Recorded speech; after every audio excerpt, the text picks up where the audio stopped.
Tired of the hype about living the dream? It's time for truth. This is the place for tools, power, and real talk so you can create the life you dream and deserve. Your ultimate life. Subscribe, share, create. You have infinite power. Hello and welcome to this episode of Your Ultimate Life, the podcast created and dedicated to helping you create a life of purpose, prosperity, and joy as you serve with your gifts and talents. Today, I'm blessed to have a marvelous guest, Jennifer K. Hill, who is magic, and you'll learn all about it as we get going. Jennifer, welcome to the show. Thank you, Kellen. It's a pleasure to be here with you and your audience. So one of the things I like to ask first, and I don't want you to be modest in any way, is tell the audience how Jennifer chooses to add good to the world. Thank you, Kellen. My favorite way to add good to the world is connecting people. There's nothing that brings me greater joy than weaving the magic thread of connection wherever I travel in the world. And I'm very fortunate to get to travel a lot. And sometimes, Kellen, I don't even know why I'm going to a particular event. I'll pray, I'll meditate, I'll ask my higher self, source, the universe, is it in my highest and best good to go to Alaska, London, wherever I wind up going? And if I hear yes, I get on the plane and then I surrender and I just ask to be a channel and a conduit for connecting people and giving them messages, resources, connections that they need. And that's kind of how my life goes. Well, I love that, and I'm the beneficiary of that. You've joined me to a group of people, and I've met some more folks who you guys are going to see here in the coming weeks and months as we move to the podcast, as we cross 1,000 episodes here pretty quick. Anyway, so there's a thought that comes to me as you describe that, because that's a beautiful thing, looking for energetic intertwinement or entanglement that people need to have and show up for and stuff. But that is a place that you got because of life experience and so forth. So how did it get to be the thing that's what your heart loves to do? It was out of deep loneliness, Kellen. I hated myself. I certainly didn't like others very much when I was growing up. I didn't understand myself first and foremost. So I call it the golden triangle of connection. Is after decades of heartbreaking, broken relationships, broken communication, breakdowns in all different areas of my life, I did some deep, deep soul searching. And then I discovered the formula, which I now teach people, which is connection to self at a deep level allows for deep intimacy and connection to others, as well as deep intimacy and connection to your purpose. That's everything I do in life. And it was out of survival, Kellen. I wish I could tell you some fairy tale story of, I was just actually recording a podcast with another friend of mine who's a great guy you should have on the show, Jay Rosenzweig. And he's a prolific thought leader. And we were recording one of my podcast shows for Super Connections. And he was telling me his childhood. And he's like, it was perfect. It was idyllic. Our doors were unlocked and everything. And that was not my childhood. I was like the antithesis of that. So I was running from myself, running from others, running from my fear, and running from human connection. So after coming full circle now back to myself, now I have the capacity to share what I've been able to give to myself. That is so profound, because when people, clients that want to accomplish more and so forth, often I tell them the first place is you got to love yourself. And they don't. And that means everything that they put out is an act. It's something that's not connected and true. So you gave 3 really pieces of stuff. Good stuff in that triangle, starting with connection to self. What is that? That's what I found myself asking the first 30 years of my life. What is that? I had no idea who I was. I would just constantly mimic other people, thinking that maybe if I mimicked others, then I'd be accepted. Nope. Look inward. And so for me, how connection to self looks, it starts, Kellen, with silence. Number one, this is why so many of us are disconnected. We wind up in unhealthy relationships, romantic partners, business, etc. We're chasing the dragon of approval outside of ourselves. So step one is get quiet. Spend a minute, 5 minutes, 10 minutes, 2 hours, whatever you have time for every day, and quiet the noise. It's like the old-fashioned television screens for any of you who may have grown up in the 60s, 70s, 80s, or even 90s. We had these old TV sets, and if the antenna wasn't just right, you'd have static and you couldn't clearly see the picture. And that's the analogy I use of life, is we have so much noise and static in our lives in the form of media and social media and opinions and outside, friends and different things that are impacting our life and our judgment, that until we get quiet, until we cultivate that inner stillness and can sit by ourselves and just accept ourselves, then we don't have the capacity to clearly hear, this is good for me, this might not be as ideal of a path, this path will have more thorns and brambles, this path might be a little bit smoother. And the more I've taught myself how to cultivate intuition, taught the coaching clients I've worked with, and the thousands of people I've mentored over the years, it really comes down to that stillness, that quiet, tuning out the noise, and then that gives you the ability to hear that still, soft, quiet voice that you could call your soul, your higher self, whatever language you choose to call it. That's the voice that's going to tell you who your soulmate is, what your dream job is, where your dream client's going to come from, the trip that's going to have the most ease and grace for you. I was just on about 30 flights in 6 weeks, and knock on wood, literally every single one was on time early. And I do that because I'll meditate every single day and I'll say, do I have permission to fly? Is today a good day to fly? If my flight ever even is a little bit delayed, I think I was flying back from New York last week. And I did hear my first flight would be on time, but my last flight would be a few minutes delayed. We still got in relatively on time, like 20 minutes, 15, 20 minutes late. But when you start to do this, then you can see the underlying patterns and purpose of life and follow those patterns and purpose to your, follow the rainbow or the yellow brick road to your treasure. And whatever that treasure is, it's inside of you. It's not outside of you. So there's lots of that. And it's clear that this is a truth that you not only live, but teach regularly, because your ability to explain it and describe it in steps is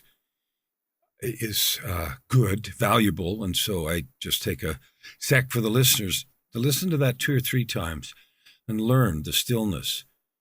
And then inside that stillness, seek inspiration. You talked about learning to cultivate that voice of intuition, and you talked about the still, small voice.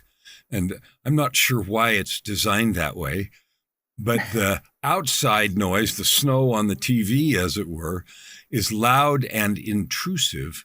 And that other voice, not always, but nearly always, is a still, small voice.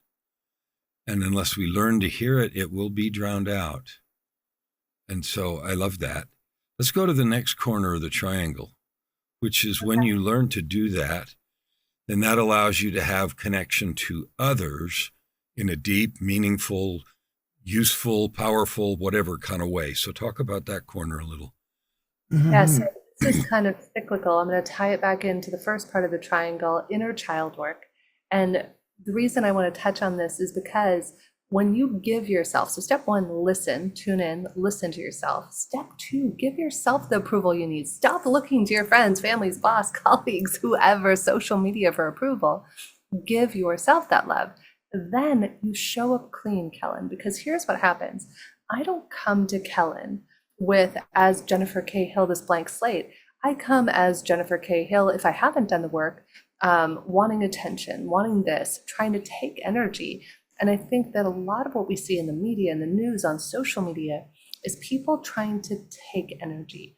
When you start off, and this is actually what Jay in my episode was about on super connections, be of service. You want to be of service. I show up to any call and I have no agenda. I just ask, let me be a channel, let me be of service to this person, whether it's a resource, a connection.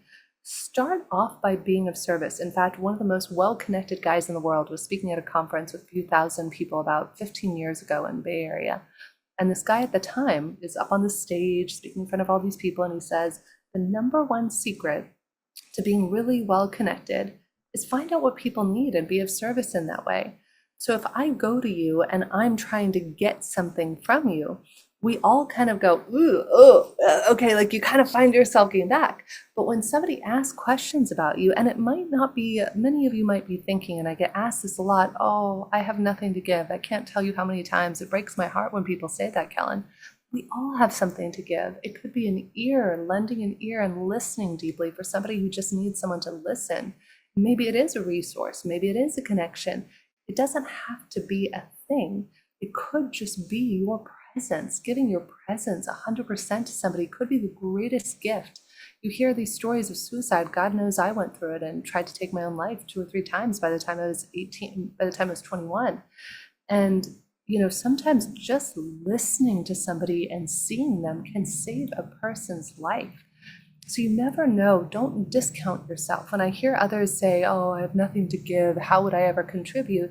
Instead, I would flip that question around and say, what could I give? And maybe even ask your closest friends, your allies, ask your favorite chat GPT, what could I give? How can I be a resource to others in the world? So number one, do the work. Inner child work, whatever work you want. Show up clean, love yourself first, give yourself the love and attention you need. Step two, go out into the world. Ask people what matters, what lights you up. Ask people about their hopes, wishes, and dreams, and either listen, be of service, see if there's some way that you can contribute to them. And in doing so, we all have these, it's actually funny, our mutual friend Yasmina, I'm not sure if you've seen her TED Talk, Yasmina Ellis, has a fabulous TED Talk on this about the 3 types of relationships. She calls it circumstantial, transactional, and exponential. Circumstantial is, okay, we're in the same class together or on the same plane, right? Transactional is, I need a service, therefore I'm going to purchase this service or product from you. And exponential, as Yasmina so beautifully, eloquently explains in her talk, exponential is where we want our relationships to be. So I consider myself to be really fortunate, Kellen, you included in so many of the wonderful people in my life, that every relationship I have is exponential. I just don't engage. Like, people will often get on a first call with me, and within 5 minutes, we'll be getting into the meaning of their life, their purpose, and what would really light them up and how to fulfill on it.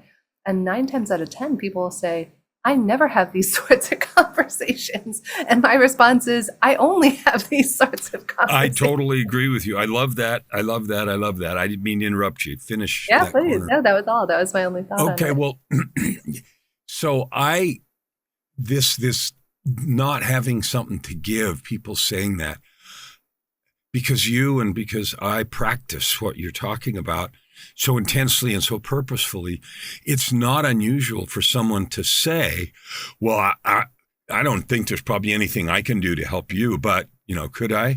And they'll ask it in that sort of depreciating way. And that does the same thing. I want to cry, because it's like,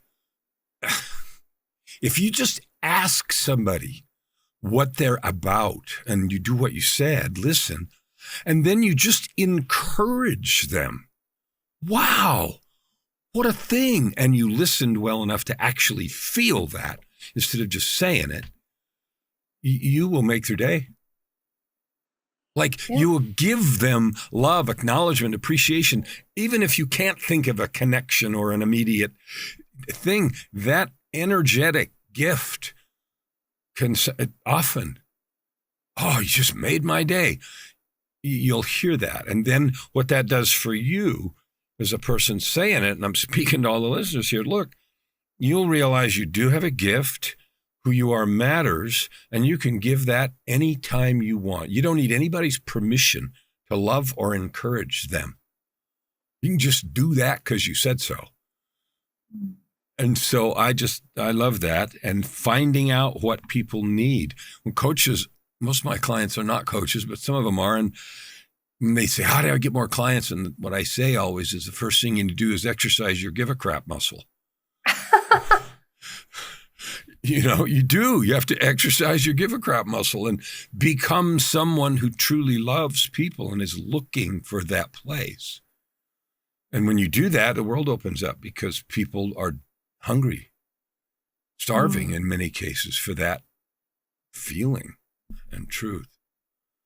Yeah, it's so beautiful. I love that, Kellen. You made me think of something. Remind me, I want to introduce you to a friend of mine, Arthur Samuel Joseph, who's been one of my other greatest teachers.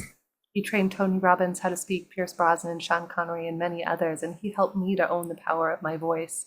And one of the other things that Arthur taught me is for listening. I think if we listen at the surface level, we're going to miss so much.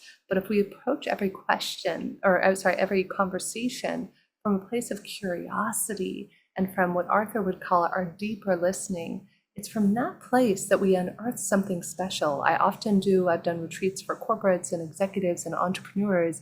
And one of my favorite exercises to take people through is a very simple exercise. We start off, this is one of my other favorite techniques to calm the nervous system, regulate your nervous system, and connect yourself in stillness, is heart-focused breathing by HeartMath. So when I'm doing this facilitation for people, we start with heart-focused breathing by HeartMath. I have people who are in groups of 2 sitting knee to knee with each other. And then we start off with putting them in the heart-focused breathing, and then we have them ask one at a time, what matters to you? And the only job of the person listening is to listen for what's not being said. And the magic and miracles, Kellen, every time I've taught this technique to people in group settings or one-on-one, what happens for people opens up and blows your mind, because people don't feel seen, heard, or understood. And the minute you can give someone that gift of being seen, heard, or understood, that's where the floodgates of magic open. That is so true. When I talk to people about sales, and I'm working with people about sales, we talk about listening. And I'll say, if you'll just listen with the way you're talking about, people will buy almost whatever you're selling. And the reason is because you're giving them a gift they can't get anywhere else. If you just are there and you're actually curious, and it has to be beyond that surface. I had a friend that taught a class, and he said, there are people that you know, and when they start talking, immediately your thought is, I wish they'd shut up. I don't want to hear whatever it is, whatever like that. And that is the level of listening. And then he said, now I want you to think about somebody in your life, mythical, real, whatever, where if you got to talk to them, you would come listening like every word was gold and every drop. Maybe it's a leader, maybe it's God, maybe whatever. But, you would just show up like that. He said, that kind of listening is a choice. And you have a story about why you do whatever kind of listening you're doing. And so his invitation was to think about the kind of listening you're choosing to show up with, and then watch the magic happen, which is what he said. And that's how he described it. Somebody, you're just falling all over yourself and you just be listening, right? And you couldn't wait to be there in every last second and every word. And that's what I thought of when you said that. And so that's such a fun thing. And we all know people like that. And we all know people like the other kind too. It's like, okay, that sort of thing. And it's a choice was the magic. So let's get to the third point of the triangle, which is so near and dear to my heart too, which is the idea, the truth that each one of you have a purpose. You're here for a reason. And as the third point of your triangle, you said connection to self, others, and then a deeper possibility or stronger connection to your purpose. Talk about that a little bit. Yeah, a couple of tools. So one of the things I love to do, Kellen, is I love to share tools with people. Some people are kinesthetic learners, some people are visual, auditory learners. So one tool I like to help people and support them with their purpose is Gene Keys. Are you familiar with that tool by Richard Rudd? Dream or Gene? Gene, G-E-N-E-K-E-Y-S. Gene Keys, no. Oh my gosh, exploding a head emoji, Kellen. For you and your listeners and audience, it's free. It will boggle your mind. It is probably one of the best free tools I've ever come across in my life. Just go to genekeys.com, free profile. You will go down a rabbit hole. It gives you complimentary audio. You can drop it in ChatGPT or your favorite AI, have it interpret it even further, but it gives you all this free data on the site. And it literally will tell you your purpose is this. This is your area of learning, of growth. Now, I want to be clear of why we have to do the other two first. You won't be able to connect to others or to your purpose until you first get to know yourself. And that's what I love about Gene Keys, is going deeper into understanding that. Now, taking it back to that deeper listening we were just talking about, our purpose is like knocking at the door all the time. It's like, hello. Actually, Arthur's the one who used to say this to me all the time. We've worked together like 15 years on and off. And Arthur would say, Jen, when you have like the universe knocking at your door saying, hello, I have something for you. It might be to be a mother or father. It might be to be an animal trainer like my sister is. It might be to be a world famous speaker, podcaster, or thought leader like you, Kellen. There is no right or wrong purpose, but you will not be able to hear it unless you tune out the noise. And then all of a sudden, when you start being of service to others, when you spend that time and invest that time wisely with yourself every day, that's when synchronicity starts. And then all of a sudden, it's like the breadcrumbs to your destiny appear on the path and guide you divinely to the right people at the right time. Even if we make mistakes, which we do, we think, oh, I should have gone left instead of right, or I chose the wrong co-founder, or I hired the right person, or I dated the wrong person. There is no wrong person. These are all just breadcrumbs that sometimes meander us to our purpose.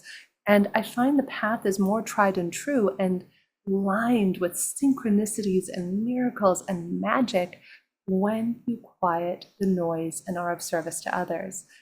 That's to me the magic formula that then leads you.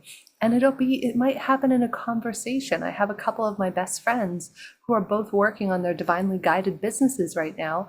And it was sometimes just sitting with it and being in the inquiry and not just trying to shove a round peg in a square hole. I think a big part of this that I also want to highlight, and I've never gotten before until this moment, Kellen, is patience. We're living in an Amazon Starbucks culture where we want to swipe left, swipe right, have everybody be delivered to our doorstep. And I think that this ability to sit and do nothing, and then also to give of your time and yourself, those things cultivate a level of patience. And in doing so, that then allows us to wait in this divine sense of grace for the right opportunity at the right time. Every time I have a deal I'm about to close, Kellen, whether it's a new client, a coaching client, a client for our tech company, Optimatch, any sort of big business deal, I literally pray and meditate. I say, universe, if it's in my highest and best good, their highest and best good, and humanity's highest and best good, then please remove any and all obstacles for all of us. If for any reason it's not in my highest and best good, their highest and best good, or humanity's highest and best good, then please lovingly redirect each and every one of us to what will bring us closer to you and to our purpose. I just thank you for saying that and saying it so clearly.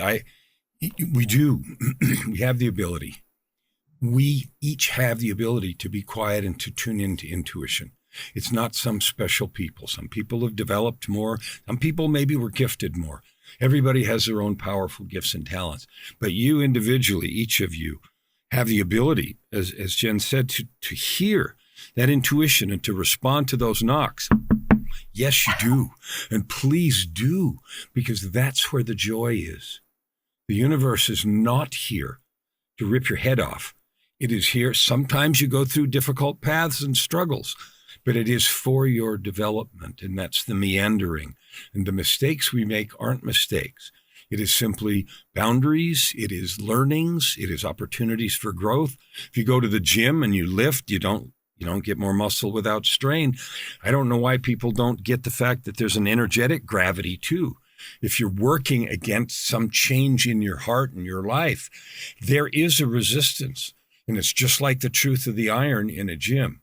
The larger the change, the more the resistance. And that resistance is needed or you don't get any spiritual growth. And that's, I call it spiritual gravity. And I give a whole seminar on spiritual gravity and how it's an analog. And we need to be grateful for it because it's consistent, it's predictable, and we need it. And it's not the universe trying to hurt us. Yeah, I couldn't agree more. And it's funny you say that. One of the greatest teachers I've ever had is a gentleman by the name of David Guillaume, who I had the privilege of studying with for about 8 or 9 years and mentored a whole class with him for a year. And he's now become like the next Joe Dispenza. He's doing tours. And I just happened to see something from him on social today.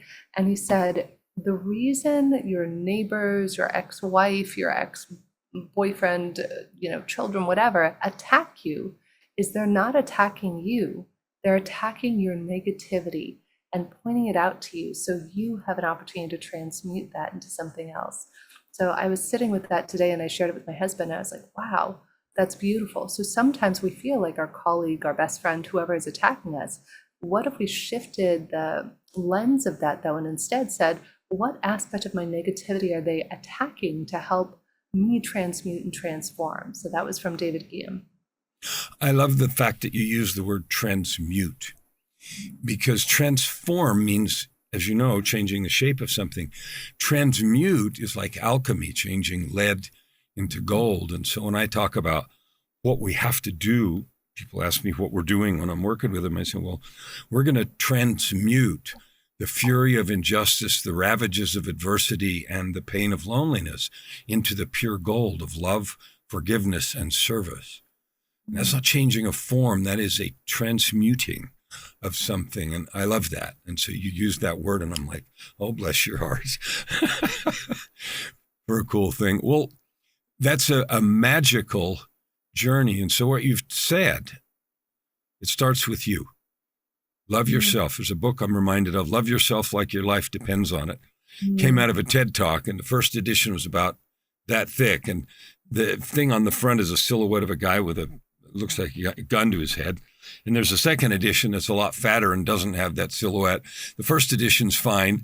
There's nothing wrong with it. It's beautiful. But anyway, it talks about the story of someone who made a huge change simply by learning that first principle that Jen's taught us.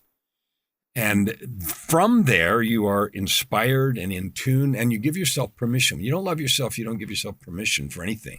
Because you're afraid of what others will think, or judging yourself, or second guessing, and all this energy sucking garbage that you do. And you've talked about that. We're just turning up the noise on the old TVs, that static. So I love that you called it that too. So that's fantastic. So you've talked about that set of triangles, and as you do those and then move in this, you mentioned two things, the love you have of connecting people and resources together, and then you have another company, Optimatch. Tell me a little bit about how you use this truth that you've explained so well in either growing business or helping people or saving the planet. I mean, we all know we need a lot more of that, right? Especially in what's with the world the way it is right now. Tell me a little bit more about that. So two things. I'm going to back up in terms of saving the planet, because shout out to a friend, Keith Hodges, who's actually in our tribe together, Kellen. Keith did a session for me. He's a wonderful, profound energy healer, and he wanted to thank me for all the people I referred to him back in December of last year. And I love that you said save the world, because I had a reoccurring nightmare since I was 5 years old, Kellen. It makes me feel like emotional just to discuss it. It started when I was 5, and I'd have to save a school bus full of children. And then as I got into my teens, I had to save the world, and I'd be floating on a piece of the earth looking back at the destruction of Earth. And oh my God, I didn't save Earth. And this went on and on for decades, right? So in December last year, Keith offers me a complimentary session, dead sober, 10:30 a.m. on a Thursday. And Keith and I start talking, and he starts intoning, and he says, Jen, what do you want to work on? And I said, oh, Keith, I have this thing on my shoulder. I feel like I have to save the world. I've always had it. And Keith's like, great. So he starts doing these intonations, the chants, the things to open up and do whatever he does. And I kid you not, Kellen, whoosh, I drop out of space and time. I don't know what this man did, but he did some powerful chants. And right away, I hear my higher self, the universe, whatever you want to call it, says to me, laughing, get over yourself. There is nothing and no one to save. Get over it. But what your purpose is, and this will make me cry, is to see the spark of light in yourself. And the moment you've seen and found that spark of light in yourself, then see and find that spark of light and reflect it back to every other human being you meet. And that is your purpose. And I was shown, Kellen, all of these beautiful sparks of light, the billions of sparks of light that are humanity, rather than becoming disparate and moving more separated from one another, they were coming back together to one original source. And the last part of that spectacular vision is I was shown this magical mirror vis-a-vis Disney, right? And as I looked into the mirror, instead of seeing my own reflection, I saw the faces of every human I had ever met or would ever meet, and reflected to me as myself. And so that's been a powerful reminder. So number one, just in terms of saving the world, I'm always called to remember that we're not saving anyone. We're just remembering the spark of genuine light that exists in all of us. And then that's similar to what ties into my purpose and what we do with Optimatch. So after I sold my last company in 2018, my co-founder of this new company, Julian, was my business coach who helped me sell the last one. And Julian's a sweetheart. He's a genius, software engineer, human behavioral expert. And he said, Jen, why don't we create an algorithm that mirrors your intuition for matching people? Because at that point in the recruitment side, the first business I sold, I had literally matched successfully tens of thousands of people across many different industries, a lot in the legal world. And he said, why don't we just bottle that secret formula up inside your head and then use it to help humans connect with each other? And I said, well, shoot, can we do that? I'm not a tech person. And we did. So we spent 8 months developing questions, another year and a half testing it. And Optimatch is now used predominantly in businesses and sometimes for communities and events. And we're even sticking our toe in the dating field with one called soulmeet.love. So you can try the normal one, om.app/survey, if you want to find out how you're motivated. Or you can go to soulmeet.love. And that's something that we're also trying. And so my goal with this, Kellen, is that every human being gets to have the magic and miracles that you and I have. Once you've done that work, then go out and play in this space with the people who you're like and going to feel natural affinity to. So what we found, and what I found in 20 years of recruiting, is that if you and I are similarly motivated, Kellen, we're immediately going to feel psychologically safe, deeper intimacy, etc. There's a way I describe it to people, kind of like a sine wave. Imagine if Kellen and Jennifer are similarly motivated and you overlap our sine waves one on top of the other. What happens? It amplifies the effect of that sine wave. However, let's imagine instead that you have Jennifer and Kellen at opposite sides, right? Two separate sine waves. In order to energetically match each other, I was just teaching a class on this to a leadership team yesterday. The two sine waves have to exhaust a lot of their energy and resources to meet in the middle of where their motivators lie. So that's been my life's work, is understanding what has us connect, what has us disconnect, and how do we create greater coherence in relationships. I just love that because I'm an audio engineer. I know the visceral and, the sound consequences. And there's names for all that in audio engineering that excite like waves and same frequencies amplify each other and get louder, and others tend to cancel, and all kinds. How noise canceling headphones work. It just takes a sample of the noise around you and creates an opposite wave. And so it cancels the noise on the airplane or wherever it is. That's how they work. And so the idea that you and I or anyone is motivated by a thing creating a certain energy, we used to think of that as weird speak, but it's not. It's the truth. The easy way to think about it is you're in a room and someone walks in and you haven't even turned around yet and the air changes and you know that they're frustrated or that they're really happy. The energy is transmitted and those waves are real and we can't measure them or do all that stuff very well yet.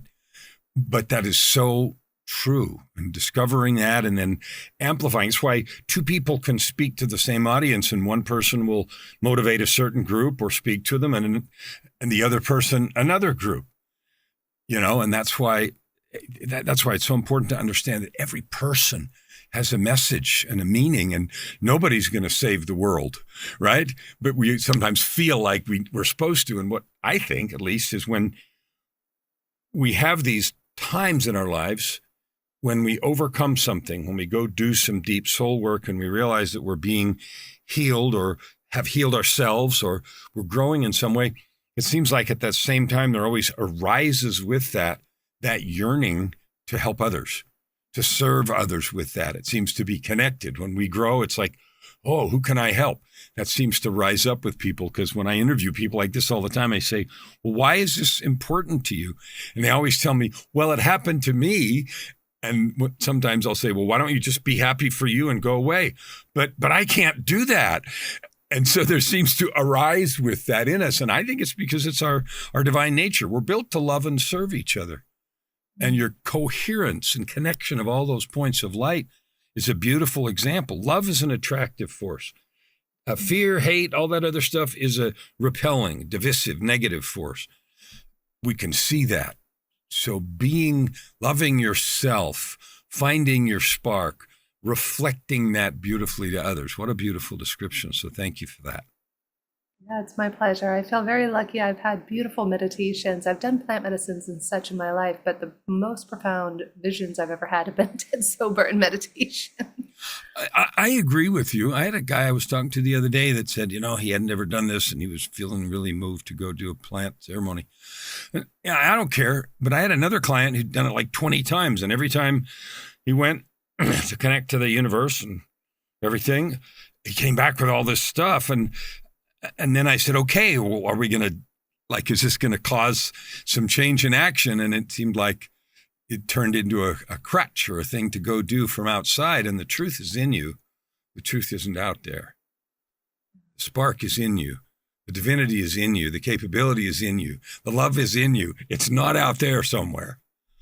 Yeah, it's for what it's worth, what David Guillaume, the teacher I mentioned earlier, who said the thing about your neighbors and friends attacking you, I love the way he put it in a Kabbalah class I was studying. I've studied Kabbalah for about 13, 14 years now.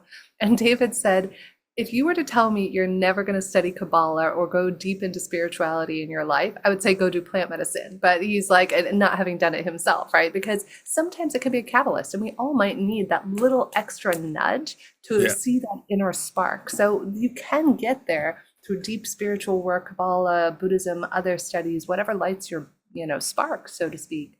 Or you can also do something like plant medicine to kind of jumpstart it for you, though you can get to the same destination. It's as I mentioned earlier, there's all these breadcrumbs that lead us to our destiny.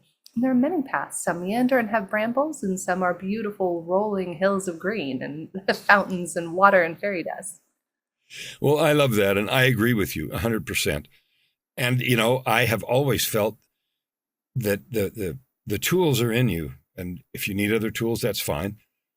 But the tools, and the tools are in you. The capability is in you. You matter. You have this, even if it's got layers of white noise on the TV over the top of it. It's time to turn that down and start where Jen taught us, which is at the place of stillness to start with. So what else haven't I asked you that you would love to share or comes up for you that would be like, ooh, that's cool, let's do that? What I just heard, I feel deeply people's energy and how the audience is responding to this.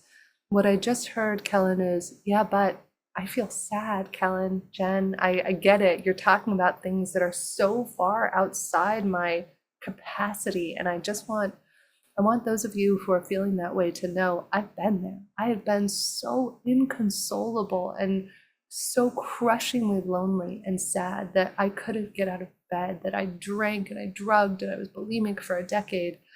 I don't want you to think that you're broken or wrong.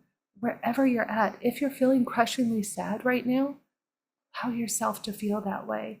Sometimes even doing the littlest thing. We were talking earlier about being of service. I remember when I first started studying Kabbalah, they talk about how to get yourself out of depression. And I've been depressed in my life more times than I'd like to count, really suicidally depressed. And the thing I know now is twofold that changes things for me. One, that when we're sad, if we can do one act of kindness for another person, smiling, opening a door, getting outside of that self, and going deeper and deeper into the loneliness, get outside of yourself. See if you can do one kind thing, go volunteer, be of service to somebody else. And the other thing when it comes to depression is that sometimes we don't even know how to ask for help, how to run up the white flag and just say, please help me, is share. We all have one person. It could be the person at the grocery store. We all have to eat, right? Or the Uber Eats person who drops off your food. Just share and say that you need help, because there's no shame in needing help. And one of the things that now helps me Kabbalistically is I understand that we all go through different tests and challenges that are designed for our soul. And God forbid, if we do choose to take our own life, which some people do, we get to come back and do it all over again, but harder. So that's one of the big things that, stops me now is I go, okay, I'm going to give myself permission to feel sad, and I choose how long I'm going to be sad for. So before, sadness would overwhelm me and depression would overwhelm me for days, weeks, months, years. And now when I get depressed or if I feel sad, I still feel sad. I still feel lonely. I'm still human. There is no perfection in any of us. None of us can be perfect. We still have human emotions and feelings. Though when I feel that way, I talk to it. I say, okay, sadness, what are you trying to teach me? what does that feel like? I was just doing an interview with another interesting guy. He'd be a great guest for your show as well, Dr. Andy Hahn, who has a book called The 1 Hour Miracle. And he was sharing with me how he was treating depression, that he would have his patients go into that feeling. One guy described it like oatmeal, like being in sticky oatmeal and, figuring out, what is that feeling trying to teach you? Where does it come from? And the moment we can just be with the most difficult aspects of ourself, of somebody else, of those feelings we don't want to feel, then when we can be with that without resistance, that's where freedom comes. That's where suffering ends and limitless possibility begins. I love that. I had a friend that described something like that this way. If you fully experience the end, the outcome of any feeling that is fully experienced is joy. Mm. And what he meant by that is even these sad ones, if you give yourself permission, I'm sad, I'm overwhelmingly sad, and I feel that, and ask the questions that you've just said. What is this? What is it about? What can I learn here? What's the gift here? That's the one I always use. What's the gift here? And I mean it when I ask it. It's not sarcastic, because that requires a degree of surrender, which is, I believe that there is possibility and there is a path here. And so rather than fight it or be mad at it, I'm just going to ask, what's the gift here? And sincerely look for it, and to go do something nice. It's so easy on social. One of the things I do in the morning is I go through, in my creations, I'll go through whatever, Facebook Messenger, WhatsApp, or whatever, and I'll go through those, and inspiration will strike, and I will send people messages of love and uplift and maybe repair or acquaintance or something. And something about doing that does what you're talking about, because you're doing a thing. You're reflecting a spark, or you're acknowledging a spark in someone.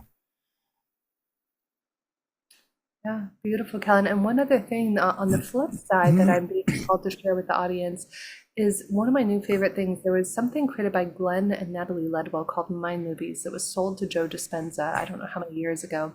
And they had a software where you would stream together different images, and then it would be turned into a mind movie. I think it still exists, I'm not sure. So you could go to that website. And the way that I started playing with it a couple months ago is in March. I was like, wait a second, we have ChatGPT and AI. I wonder if I could custom create images of my dream life and weave those into a series of images using Canva or Chat or something, and call it like my version of a mind movie, right? Where you would call it like a vision board, a moving vision board, or whatever you would want to call it.